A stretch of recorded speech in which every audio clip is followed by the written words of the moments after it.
Good morning and welcome to Coffee Talk. I slept with my makeup on. You see it? I have to tell you guys the funniest story. Yesterday, Charlie comes home with her night-night, her little blanket, from school to tell me that her teacher said she can't bring her night-night to school anymore. So I say to her, well, right, Charlie, you weren't supposed to bring your night-night in the first place.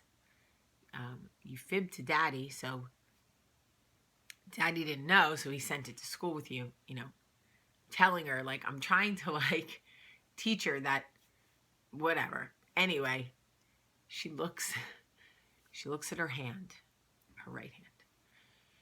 She goes, yeah, doesn't matter what they take from me, because as long as I have these fingers, I'll be just fine. She puts her fingers in her mouth, sucks her fingers for a minute, like, She takes them out and she goes, these fingers will never leave me. They can never take these fingers from me. I was like, oh my God. This child is obsessed with her fingers and her night-night. Holy smokes. If y'all could have seen the way she was looking at her fingers, they can never take these fingers from me. I was like, where are the cameras when you need them? All right. So, I want to tell you guys something I have learned being married. I'm speaking specifically to the women, but it could apply to men too. I'm sure it does. You have to learn to keep your feelings in a much separate compartment than your self-worth in marriage, than your self-esteem, your self-worth. Your feelings will get hurt in your marriage about 9 bazillion times. Nobody gave me that advice when Michael and I got married. We've been married almost, 9.5 years. The first 6, I got my feelings hurt about 9 bazillion times. The difference was that I allowed those hurt feelings to directly affect my self-worth, how I felt about myself. And, if I'm not saying that there isn't some damage done, because I think anytime someone hurts your feelings, there's some damage done.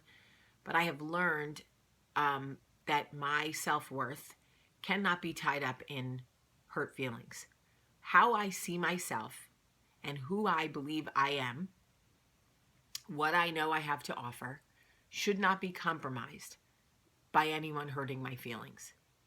If my feelings get hurt and I immediately question who I am or what my value is, that is where the real damage happens.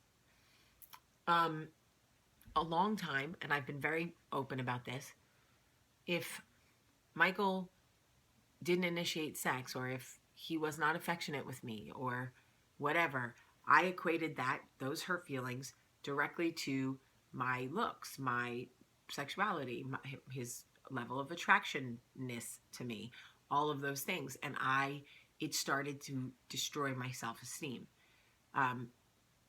What I have learned is, if I think I'm beautiful, if I see it, if I work to see it, I don't see it every day, but if I see it, it doesn't matter who wants to have sex with me, whether it's my husband or not. It doesn't matter who tells me I'm beautiful in that day. If I see it, if I'm happy with what I see in the mirror, if I believe it, my self-worth is not tied to anything else. It's like, even with the book, you can write comments, not you, because you wouldn't do that, but other people, that, the book was a desperate attempt at oversharing. If I know that that's not what it was at all, if I know my business and I know how books have to be written and I understand the inner workings of these things, and I've been doing it for 13 years, I will not allow those comments to affect my self-esteem. I can compartmentalize and say, okay, you tried to hurt my feelings, and feelings go in this box. My self-worth is in this box. So you can't touch it. It's not to say that I don't have bouts of spilling over, because we all do, obviously. But the truth is this. This is the truth about marriage. I knew I was going to get a lot farther teaching myself how to keep my self-worth and my hurt feelings separate than I was going to try to get Michael to stop hurting my feelings. That is the truth. Michael is a great guy, but there are days he is not great for me. And there are other days where he's the best thing that ever happened to me. That is our marriage. It is not fairy tales, folks. It is not happy endings all the time. It is not nights on white horses. In his case, a white knight on a white horse. These are just true facts about us and who we are.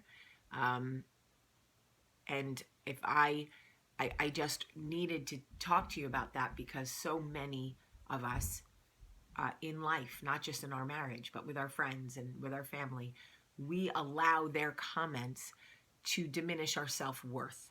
We start to see ourselves the way they see us, and the way they see us is a reflection of their situation, not ours most of the time. So, well, Jamie, how do you do it? It starts with affirmation for yourself. It really does. It starts by waking up and going, who am I today? Who do I want to be? What do I love about myself today? And then going through the day, and when someone hurts your feelings, you go back to where you were in the morning and you go, no, I know who I am. I'm sorry. It's not to say you won't get your feelings hurt. It is okay to have hurt feelings. People will hurt your feelings. You can acknowledge that. My feelings are hurt.